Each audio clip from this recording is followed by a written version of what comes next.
ये है दोस्तों जोड़ा का तालाब।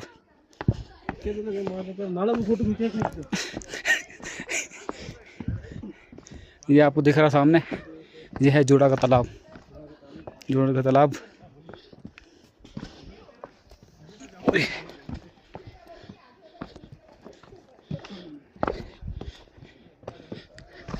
हम अभी पहुंचे हैं जोड़ा का तालाब।